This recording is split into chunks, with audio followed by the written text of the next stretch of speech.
ආයිබෝවන් ඔගලන්ව ගොඩාක් ආදරෙන් පිළිගන්නවා මගේ YouTube channel එකට.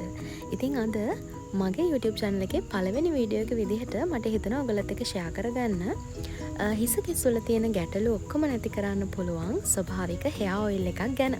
ඉතින් මේක මම ඔයගලන්ට share කරන්නේ මගේ පෞද්ගලික අත්දැකීමක් අනුව. මොකද මම පෞද්ගලිකව මේ hair oil එක පාවිච්චි කරලා තියෙනවා ගෙදරදිම හදාගෙන.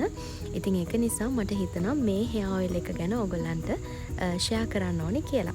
ඉතින් මේ hair oil එක හදන්න අපි පාවිච්චි කරන ප්‍රධානම අමුද්‍රව්‍ය තමයි කරපිංචා කියලා කියන්නේ.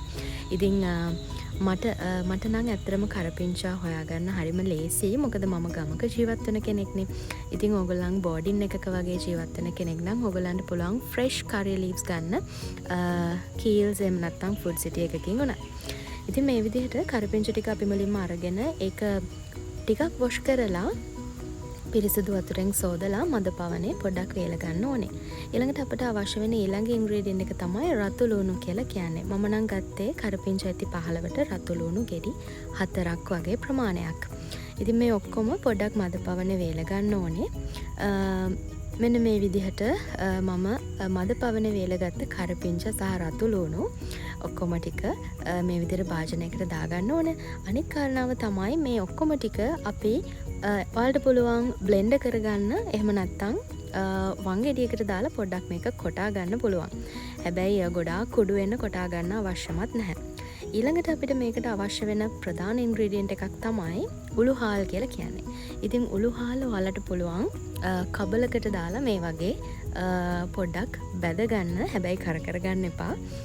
පොඩ්ඩක් බැද ගන්න කබලකට දාලා. ඒ වගේම මේක කුඩු කරලා ඔයාට පුළුවන් අර කරපිංචා පේස්ට් එකට එකතු කරන්න. අපි කුඩු කරගන්න කරපිංචා අඹරගන්න කරපිංචා පේස්ට් එකට එකතු කරන්න. ඊළඟට අපිට මේකට අවශ්‍ය වෙනවා පොල් තෙල්. ඉතින් සුදු පොල් තෙල් තමයි මම නම් පාවිච්චි කරේ. ගෙදරදිම හිඳගත්ත සුදු පොල් තෙල් hair oil එක හදන්න. හොඳට මතක තියාගන්න තෙල් එක තාච්චියට දානකොට තාච්චිය වියලි තාච්චියක් ගන්න හොඳින් මතක තියාගන්න. ඉතින් මේ විදිහට තෙල් එක අපි තාච්චියට එකතු කරගත්තා. මේ තෙල් එක පොඩ වෙලාවක් යනකොට බුබුලු දමමින් ඔයාලට පේනවා. බුබුලු දාන ගමන් මේක රත් වෙනවා. ඉතින් හොඳට මතක තියාගන්න මේ තෙල් එක හදනකොට ඔයගොල්ලෝ පාවිච්චි කරන තාච්චිය ඒ වගේම මේ හැම දෙයක්ම ගොඩක් පිරිසිදු දේවල් පාවිච්චි කරන්න. ඒ වගේම මේකට වතුර ගාවන්න එපා. එතකොට අපිට තෙල් එක ගොඩක් කල් තියාගන්න බැරි වෙනවා. ඊළඟට මම කරන්නේ මේ තෙල් එක මද ගින්දරේ තමයි මේ තෙල් එක අපි හදාගන්නේ. ඒකත් හොඳින්ම මතක තියාගන්න. මේ තෙල් එකට අපි හදාගත්ත පේස්ට් එක ඔක්කොම එකතු කරනවා. එකතු කරලා විනාඩි 2ක් 3ක් විනාඩි 3ක් වගේ කාලයක් තියාගන්න. එතකොට ඔයාලට පේනවා තෙල් එකේ පාට වෙනස් වෙනවා. ඉතින් තෙල් එකේ පාට මේ විදිහට වෙනස් වෙනකොට ලිපේ ගින්දර ගොඩාක් මඩු කරලා තියලා තියන්න. හොඳට මතක තියාගන්න මේක කර ගන්න නම් එපා. හොඳද? ඉතින් මේක කර ගන්නේ නැතුව ඉතාමත්ම අඩු ගින්දරේ තියාගන්න. තෙල් එකේ පාට ඉතාමත්ම හිමින් වෙනස් වෙනවා ඔයාලට පෙනේ.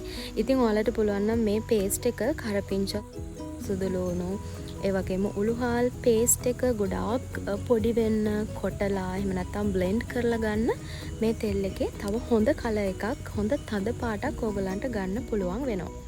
ඉතින් මේ තියෙන්නේ අපි අවසානයේට හදාගත්ත තෙල් එක. ඉතින් මේක ඔයාලට පුළුවන් තෙල් එක පෙරලා ඊට පස්සේ මේක නිවෙන්න පොඩ්ඩක් තියලා තියන්න විනාඩි 20ක් විනාඩි 15ක් විතර.